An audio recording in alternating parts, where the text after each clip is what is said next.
পরিবর্ত।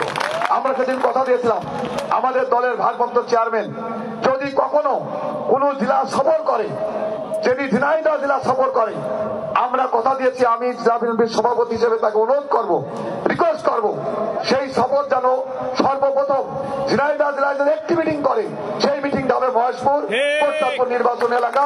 সে ব্যাপারে আমরা দায়িত্ব নিয়ে কথা বলছি। আপনাদের ঐক্যবদ্ধ হতে হবে, একসাথে কাজ করতে হবে। একজন ব্যক্তি পছন্দ থাকতে পারে, একজনের ব্যক্তিগত আপনারা পছন্দ করতে পারেন, তার মানে এই না নীতি আদর্শের বাইরে কারো ব্যক্তিগত পছন্দ করতে হবে। ব্যক্তির দল বড়, দলের দেশ বড়, যে কথাটা বলে গেছে আমাদের প্রিয় নেতা শহীদ রাষ্ট্রপতি জিয়াউর রহমান। এই কথাটি আপনাদের মগজে রাখবেন, এই কথাটি রেখে আপনারা কাজ করবেন। হয়তো বা কয়েকদিনের মধ্যেই আমাদের দলের আজকের প্রধান অতিথি আরো সুন্দর দিক নির্দেশনা দেবে। আমি শুধু একটি কথা বলে আমার কথা শেষ করব। আজকের যে সভা, এই সভাটি যে হচ্ছে